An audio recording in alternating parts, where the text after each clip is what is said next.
guys, and welcome back to the Hot Tea channel where we spill tea left, right, and everywhere in between. In today's video, we are going to be catching you up on the Kim Kardashian and Kanye West drama in its fullest as it is currently, as well as the recent interview Emma Chamberlain did with the Call Her Daddy podcast and the possible between the lines topics that were discussed. But before we get into it, don't forget to like and subscribe to the channel and hit the notification bell so you don't miss out on any of this heat, and head over to the Hot Tea Twitter account where you can follow and send us any topics or tea that you would like to hear about, including deep dives. We post new videos every single day on current topics, but for some more in-depth topics, check out the Hot Tea History playlist. Alright, let's get into the tea. It is no secret that Kim Kardashian and Kanye West have been going through a lot of drama together recently, and it doesn't seem to be subsiding anytime soon. And neither seem to be shying away from sharing their thoughts on social media. Kim filed for divorce from Kanye, or now Ye, about a year ago, and being who they are, it has been impossible to keep anything out of the headlines.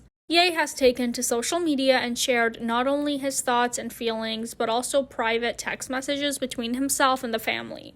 He has since deleted all posts about the family, but of course, you know, the Hot Tea channel is here to share all of the tea with you so you are caught up on the situation. Kanye became frustrated and angry over Kim and daughter North's shared TikTok account, which went viral last December following North going live and giving the world a peek into Kim's bedroom. Live, the live. Not allowed to be live. No. Mom, I'm live.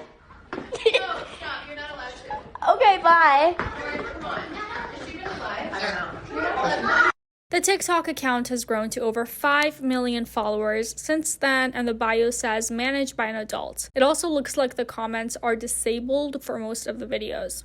Kids being on the internet has been a big topic of debate for the longest time and will likely continue to be for at least the foreseeable future. Family channels are huge on YouTube and they make big money, so they aren't stopping anytime soon, and it seems that YouTube has no interest in policing that kind of content. And just a quick side note here, this is actually a super interesting topic to me, and I would actually love to hear what you guys think about this in the comments down below. What are your thoughts and opinions on not just family channels, but kids on TikTok? Ye has actually talked about their relationship on podcasts and begged Kim to come back to him in a song style, as well as getting mean when Pete Davidson came into the picture. The drama between Ye and Kim started getting super messy when Kim and Pete's relationship started getting attention. Ye said that Kim was faking the relationship with Pete, said that he would beat Pete up, and even allegedly started a rumor that Pete has AIDS, which is just so terrible in so many ways. Like, it's not cool at all. I'm going to throw up some screenshots here of a really interesting and important post by Matt Bernstein, who shared some powerful images and information on this and sheds light as to exactly why this is a problem. Again, Kanye having started this rumor is alleged and has been denied by people close to Kanye.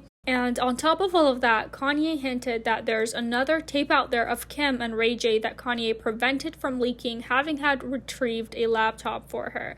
I went and got the laptop from Ray J myself that night, right? And then got on the red. I met this man, came back, delivered it to her at 8 a.m. in the morning. And then I gave it to her and she cried when she saw it. You know why she cried when she didn't see the laptop? Because it represents how much she's been used. Kanye also claimed that Kim was preventing him from seeing his kids, even banning him from Chicago's birthday. Well, then, after all of that, Kanye called Kim out for the TikToks, taking to Instagram and saying that the TikTok account was, quote, against his will, and possibly throwing some shade about the number of divorces that Kim has had versus this being his first. Let's not forget that Kanye put North on stage during one of his fashion shows, which makes me think that their privacy isn't the main cause of his concern here. Running to the internet is something that we see with a lot of some celebrities and influencers, and I touched on this in the Zelia Banks deep dive. Maybe Kanye does not have support in his real life and feels that he can get what he needs from his fans by posting these personal things, or maybe it's his way of attempting to get a reaction out of Kim, who's seemingly silent on things until she wasn't. Kim posted a statement on her Instagram story saying, "Kanye's constant attacks on me in interviews and on social media is actually more hurtful than any TikTok North might create. As the parent who is the main provider and caregiver for our children, I'm doing my best to protect our daughter while also allowing her to express her creativity in the medium that she wishes with adult supervision, because it brings her happiness. Divorce is difficult enough on our children, and Kanye's obsession with trying to control and manipulate our situation so negatively and publicly is only causing further pain for all. From the beginning, I have wanted nothing but a healthy and supportive co-parenting relationship because it is what is best for our children, and it saddens me that Kanye continues to make it impossible every step of the way. I wish to handle all matters regarding our children privately, and hopefully he can finally respond to the third attorney he has had in the last year to resolve any issues amicably." The TikTok thing, again, is a really difficult situation, especially these days, as it's a super common thing for young kids to have. To kind of relate to this, I have a friend who has a child about the same age as North, and we have had many conversations about her own TikTok account. She is obsessed with dancing and loves posting her dance videos to TikTok with her friends, and it's a great way to express herself. But it is concerning to think who is watching the videos. Obviously, none of us are stupid. We know that there are some truly disturbed and disgusting people out there, and if it was a perfect world, the only people interested in seeing videos of little girls dancing would be friends and people that we trust. But that's just not how the world works. So this friend and I have talked about teaching the kid that it's healthy and beautiful to share your talents with the world, but how do you attempt to protect them from the ugly side? One part of you wants to protect your child and shelter them from everything and hide them away, whereas the other side of you thinks that people that are sick and twisted are the ones that should be struggling with this situation, not the innocent girl who just wants to show off her dancing skills. And I think in the situation of North and Kim, it's likely even harder as they're famous and are known around the world, so immediately there's a cause for higher concern with the exposure that the child gets. Does that mean that she should not be able to do what literally like 99% of little girls are doing? Having an adult monitor the account is a great first step, but unfortunately it doesn't fix all of the problems or protect them completely. Another example of this is Cardi B and her daughter Culture's Instagram account. Cardi recently tweeted a super angry account of the recent comments that she came across on Culture's Instagram page, and some of the things that people have said are crazy. Just like, why would you want to talk to a child like that? It's another example of what happens on social media and the internet, and it can be a dangerous thing to expose a child to. Online bullying is no joke, and reading mean comments can have a long-term effect on anyone. Again, you guys, super interesting and difficult topic. I would love to see some discussion in the comment section and maybe some sharing of your own thoughts and experiences. Anyway, Kim has been quiet other than that statement, which seems to have been a very difficult thing to do when you have your ex out here just blasting you publicly on a regular basis. She said she was pregnant, and for 1 month, and 2 months, and 3 months, we talked about her not having this child. She had the pills in her hand. People know these pills where you take the pills, and if you take it, it's a wrap. The baby's gone. That really doesn't seem like that should be shared publicly, especially considering that they went through with the pregnancy, right? Like, doesn't he realize that the child will see this video one day and that can birth thoughts of her not being wanted? Super inconsiderate, crazy, and downright gross for him to say this so publicly. I cannot imagine how that must feel on the other side. Whatever your feelings are towards the Kardashians, you can't doubt that that was painful and will be painful in the future for someone else that doesn't really need to be dragged into some drama like this.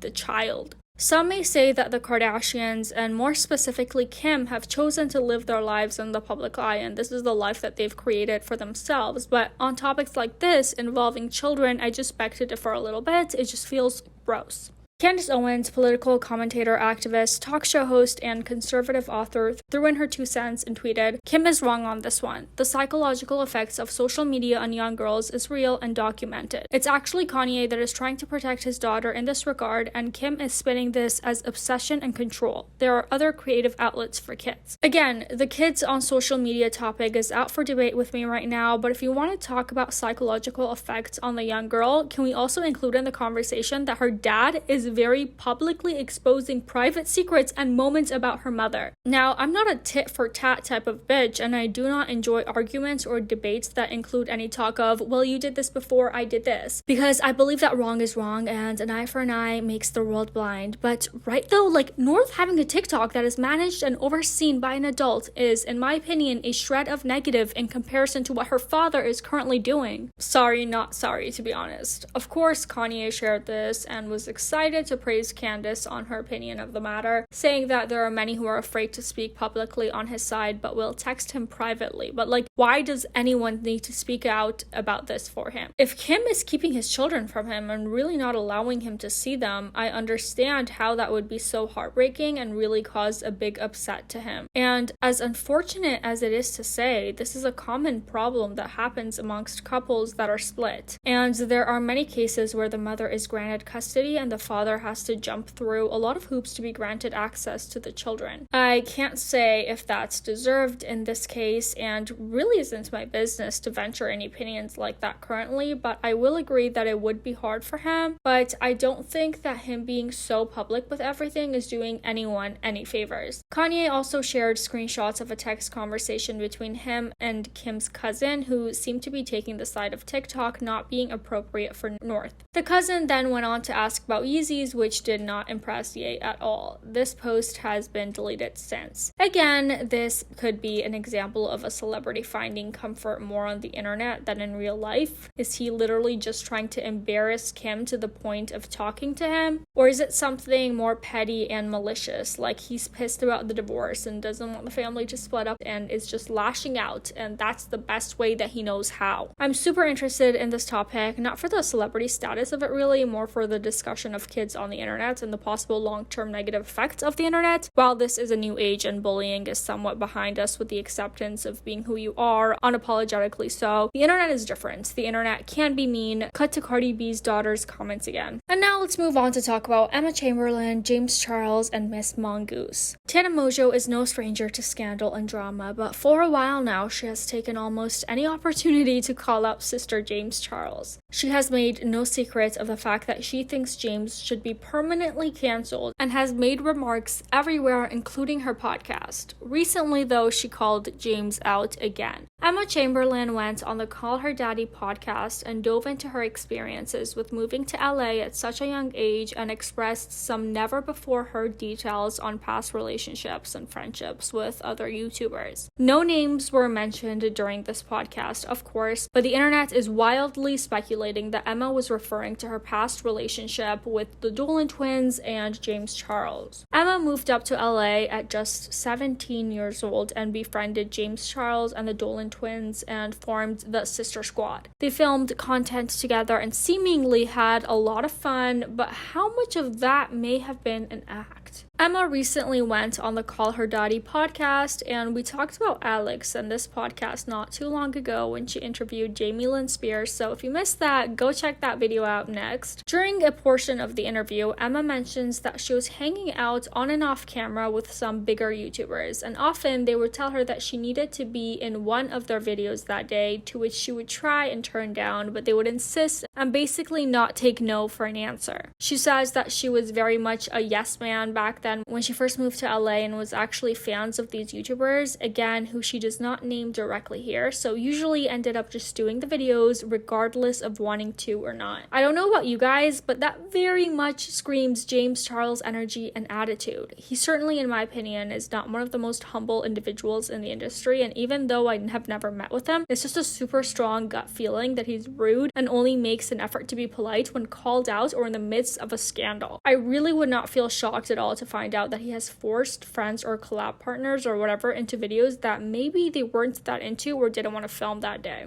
He just seems very much that way, and that's just my opinion. Anyway, back in the day, Emma and the Sister Squad were very close and filmed all the time, and people speculated that Emma and Ethan Dolan actually had something romantic going on, but this was never confirmed nor denied. Eventually, the Sister Squad stopped filming together, and after some time passed, Emma was asked by the Hollywood Fix about getting the crew back together, to which she seemed open to reconnecting with James Charles, but kind of shuts down the thought of reconnecting with the Dolan twins pretty quickly. Could there have been a messy breakup here? here. Emma and James collabed together about a year ago, but nothing really since, and certainly nothing since all of the big allegations came out about James. One thing I've noticed about Emma is that she really stays out of the drama for the most part, and she hasn't hit too many headlines with anything substantial in ways of tea. So her maintaining distance from James, at least publicly, is probably the best way for her to stay unproblematic. After the Call Her Daddy podcast went live, there were plenty of ideas tossed around about who Emma was talking about, and other than James, some speculated that she may have been referring to the Gerties, a trio that was made up of Emma Chamberlain, Hannah Maloki, I think is her last name, and Ellie Thurman. This group posted plenty of videos of them doing the typical bestie stuff, but like the Sister Squad, this all came to an end. The Instagram page Exposing Celeb posted a picture of Emma and teased the Call Her Daddy podcast, revealing a mystery influencer that may have treated Emma badly.